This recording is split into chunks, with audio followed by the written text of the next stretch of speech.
അല്ല, ഇത് കാലാകാലങ്ങളായി തുടരുന്ന ഒരു കാര്യവുമാണ്. ഞാൻ തികച്ചും എൻ്റെ വ്യക്തിപരമായ ഒരു അനുഭവം തന്നെ പറയാം. ഞാനന്ന് 1-ാം വർഷ മെഡിക്കൽ വിദ്യാർത്ഥിയാണ്. ഞാൻ എൻ്റെ അമ്മയ്ക്കും അച്ഛനും ഒറ്റ മകനാണ്. എൻ്റെ അമ്മ, ഞാൻ പഠിച്ചിരുന്ന തിരുവനന്തപുരം മെഡിക്കൽ കോളേജിൽ അഡ്മിറ്റായി കിടക്കുമ്പോൾ അമ്മയുടെ കൂട്ടിരിപ്പുകാരെന്ന് വെച്ചാൽ അവിടെ എനിക്ക് പൂർണ്ണസമയം അവിടെ ഇരിക്കാനും സാധിക്കില്ല, മറ്റ് ബന്ധുക്കളുണ്ട്. അപ്പോൾ രാവിലെ ഞാനൊരു മെഡിക്കൽ വിദ്യാർത്ഥി ആയതുകൊണ്ട് ഈ വരുന്ന അധ്യാപകനൊക്കെ എന്നോട് അല്പം ഒരു എന്തെങ്കിലുമൊക്കെ കാണുമല്ലോ എന്നൊക്കെ വിചാരിച്ച് ഞാൻ എൻ്റെ അമ്മയുടെ കൂടെ നിൽക്കുകയാണ്. ആദ്യത്തെ ദിവസം വന്ന അന്ന് ഈ മെഡിക്കൽ കോളേജിലെ റൗണ്ട്സ് എന്നൊക്കെ പറഞ്ഞ അന്നത്തെ കാലത്ത് സീനിയറായ ഒരു അധ്യാപകൻ വരികയും അദ്ദേഹത്തിൻ്റെ കൂടെ അസോസിയേറ്റ് പ്രൊഫസർമാരും അസിസ്റ്റൻറ്റ് പ്രൊഫസർമാരും പ്രൊഫസർമാരും 3-ാം വർഷ PG വിദ്യാർത്ഥികളും 2-ാം വർഷവും 1-ാം വർഷവും ഉള്ളവരും ഹൗസ് സർജന്മാരും ഫൈനൽ ഇയർ തേർഡ് ഇയർ കുട്ടികളുമൊക്കെ ഉള്ള ഒരു സമയത്ത് ഞാനവിടെ നിൽക്കുകയാണ്. അപ്പോൾ ഈ അധ്യാപകൻ ആദ്യ ദിവസം എന്നോട് ചോദിക്കുന്നത്, നീയാണോ നിൻ്റെ അമ്മയുടെ കൂടെ നിൽക്കുന്നത്? നീ വല്ല പെണ്ണുങ്ങളെ വിളിച്ചിരുത്തടാന്നാണ്. ഒരു 1-ാം വർഷ മെഡിക്കൽ വിദ്യാർത്ഥിയുടെ ഗതികേട് ഒന്ന് ആലോചിച്ച് നോക്കുക. ആദ്യത്തെ ദിവസം ഞാൻ പ്രതികരിച്ചില്ല. 2-ാമത്തെ ദിവസം ഇദ്ദേഹം നമ്മളിവിടെ നിൽക്കുന്നു എന്ന് കാണുമ്പോൾ ഇദ്ദേഹത്തിൻ്റെ ആ ഒരു സാഡിസ്റ്റിക് മൈൻഡ് സെറ്റാണ്. അദ്ദേഹം അന്നും ചോദിക്കുകയാണ്, നീ പെണ്ണുങ്ങളെ ആരെയും കൊണ്ടുവന്നില്ലേടാന്ന്. അന്ന് നമ്മളങ്ങ് വെറുതെ ഇരിക്കുന്നു. 3-ാമത്തെ ദിവസം നിനക്ക് പെണ്ണുങ്ങളെ കിട്ടിയില്ലേടാ എന്നാണ് ചോദ്യം. ഇത് റിപ്പീറ്റഡായി ചോദിച്ചപ്പോൾ എൻ്റെ ക്ഷമയുടെ തെല്ലിപ്പലകയുടെ അടിപ്പലക ഇളകുകയും ഞാൻ പറഞ്ഞു, സാറിനോട് ഞാൻ 2 ദിവസമായിട്ട് പറയുന്നില്ലേ ഞാൻ അമ്മയുടെ ഒറ്റ മകനാണെന്ന്, അല്ലാത്ത സമയത്ത് നിൽക്കുന്നുണ്ട്, ഞാനിവിടെ നിന്നതാണെന്ന് പറഞ്ഞു. അപ്പോൾ മറ്റ് രോഗികളുടെ കൂടെയൊക്കെ അവിടെ ആൾക്കാരൊക്കെ നിൽപ്പുണ്ട് കേട്ടോ.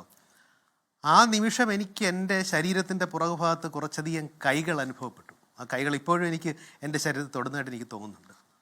ഈ കൈകൾ യഥാർത്ഥത്തിൽ എന്നെ ചേർത്ത് പിടിച്ച കരുതലിൻ്റെ കൈകളാണ്. അതിലാ ഡിപ്പാർട്ട്മെൻറ്റിലെ മുതിർന്ന അധ്യാപകർ തൊട്ട് അവരിൽ പലരും ഇപ്പോൾ പിന്നെ എൻ്റെ അധ്യാപകരാവുകയും ഇപ്പം എൻ്റെ സഹപ്രവർത്തകരാവുകയും ചെയ്തു. ഈ അധ്യാപകരും PG വിദ്യാർത്ഥികളും എന്നെ അറിയാവുന്ന ചില വിദ്യാർത്ഥികളും കൂടി ഈ ചേർത്ത് പിടിച്ച് പറയാൻ ഉദ്ദേശിക്കുന്നത് നമ്മുടെ ഇപ്പോഴത്തെ ഭാഷ കടമെടുത്ത് പറഞ്ഞാൽ പൊടിക്ക് അടങ്ങുന്ന നീ ഇത് പറയരുത് എന്നുള്ള ഒരു ഭയം അത്തരത്തിൽ അവരിൽ ഉണ്ടാക്കാൻ ഞാൻ 1-ാം വർഷം മെഡിക്കൽ വിദ്യാർത്ഥിയായിരുന്നപ്പോൾ സാധിച്ചിട്ടുള്ള ആ ചരിത്രം അതുപോലെ തന്നെ ഇവിടെ ആവർത്തിക്കപ്പെടുകയാണ്.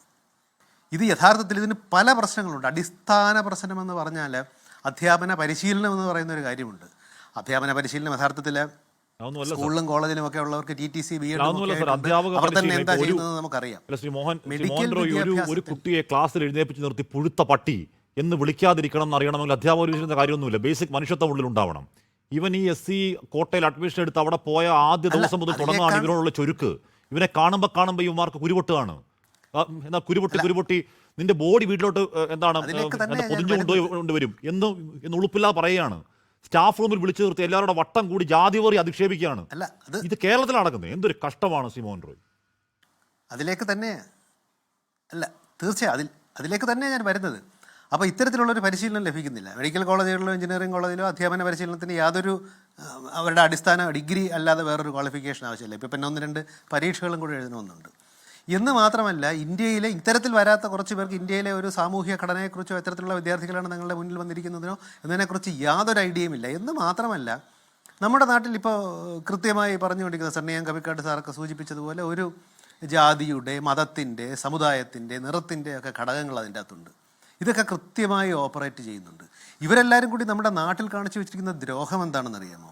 2023 ദേശീയ ക്രൈം റെക്കോർഡ്സ് ബ്യൂറോയുടെ കണക്കനുസരിച്ച് 13,982 കുട്ടികളാണ് ഇന്ത്യയിൽ ആത്മഹത്യ ചെയ്തിരിക്കുന്നത്.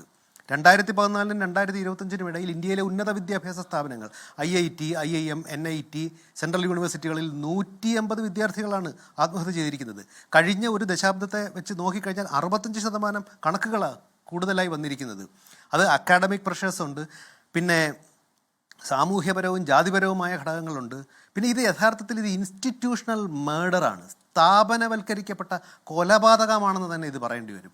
കാരണം ഇന്ത്യയിൽ ഇതിൻ്റെ ഗതികേടിൻ്റെ പരകോടിയിൽ നിന്നുകൊണ്ട് 2024 സുപ്രീം കോടതി ഒരു ടാസ്ക് ഫോഴ്സ്, അതായത് ഇതുമായി ബന്ധപ്പെട്ട മാനസികാരോഗ്യത്തിൻ്റെയും ഡിസ്ക്രിമിനേഷൻ്റെയും വേർതിരിവും അഡ്രസ്സ് ചെയ്യാനായി ഒരു ടാസ്ക് ഫോഴ്സ് വേണമെന്ന് സുപ്രീം കോടതി പറഞ്ഞിട്ട് 2 വർഷമായിന്നേ. എന്താ സംഭവിച്ചിട്ടുണ്ടാവുക? ജനുവരിയിൽ സുപ്രീം കോടതി അത് ഒന്നുകൂടി ആവർത്തിച്ച് വ്യക്തമാക്കി എന്തൊക്കെയാണ് നിങ്ങൾ ചെയ്യേണ്ടത്. അത്തരത്തിൽ ഈ ഇൻസ്റ്റിറ്റ്യൂഷണൽ മേർഡർ നടക്കുന്ന സ്ഥലത്തിലേക്ക് ഇത്തരത്തിലുള്ള ആൾക്കാരുടെ മുന്നിലേക്ക് വരുന്നത് നമ്മൾ ഒന്ന് ആലോചിച്ച് നോക്ക്. റാഗിങ്ങുമായി ബന്ധപ്പെട്ട പ്രശ്നമുണ്ടല്ലോ. റാഗിങ്ങിന് യഥാർത്ഥത്തിൽ ഒരു നാഷണൽ ഹെൽപ്പ് ലൈൻ ഉണ്ട്, ടോൾ ഫ്രീ നമ്പറുണ്ട്. അതിലേക്ക് വിളിച്ചൊരു പരാതി പറഞ്ഞാൽ നിങ്ങളൊരു മെയിൽ അയച്ചാൽ അതിൽ കേസെടുത്തില്ലെങ്കിൽ സ്ഥാപന മേധാവി ഉൾപ്പെടെയുള്ളവരാണ് കുഴപ്പത്തിലാകുന്നത്. എന്തുകൊണ്ടാണ് നമ്മൾ ഇത്തരം സംവിധാനങ്ങളെക്കുറിച്ച് ആലോചിക്കാത്തത്? പിന്നെ ഇതിൻ്റെ ഏറ്റവും വലിയ പ്രശ്നം എന്ന് വെച്ചാൽ അങ്ങ് തന്നെ സൂചിപ്പിച്ചതുപോലെ നമുക്കറിയാമല്ലോ, ഒരു നഗരത്തിലൊരു അനീതി ഉണ്ടായാൽ അവിടെ ഒരു കലാപം ഉണ്ടാവണം, അല്ലെങ്കിൽ വൈകുന്നേരം അവിടെ കത്തി അമരണമെന്നൊക്കെ നമ്മളിങ്ങനെ പറയാറുണ്ട്. ഒരൊറ്റ വിദ്യാർത്ഥി സംഘടന, ഒരൊറ്റ യുവജന സംഘടന, എന്താ ഇലക്ഷൻ കഴിഞ്ഞ് എല്ലാവരും അങ്ങ് ഉറക്കത്തിലാണോ? അതിലേക്ക് വരുമ്പോൾ നമ്മൾ പറയുന്നത് ക്യാമ്പസിലെ പൊളിറ്റിക്സിനെ കുറിച്ചാണ്. ക്യാമ്പസിലെ പൊളിറ്റിക്സ് പൂർണ്ണമായും അങ്ങനെ ന്യായീകരിക്കുകയോ പൊളിറ്റിക്സിൻ്റെ പേരിൽ നടക്കുന്ന എല്ലാത്തിനെയും നമ്മൾ ന്യായീകരിക്കുകയോ ഒന്നുമല്ല. പക്ഷേ ഇത്തരത്തിൽ ഒരു പ്രശ്നമുണ്ടായിട്ട് നോക്കൂ, അങ്ങ് പറഞ്ഞതുപോലെ ഒരൊറ്റ കുട്ടിയുണ്ടോ ഇന്ന് ആ കുട്ടിയുടെ വീട്ടിൽ? ഒരൊറ്റ കുട്ടി വന്നിട്ടില്ല. എന്തുകൊണ്ടാണ് വരാത്തത്? പേടിപ്പിക്കുകയാണ്, പേടിപ്പിക്കുകയാണ്. നിന്റെയൊക്കെ ഭാവി തൊളിച്ചുകളെന്ന് പച്ചയ്ക്ക് നേർക്കുന്നവർ പറയുകയാണ്.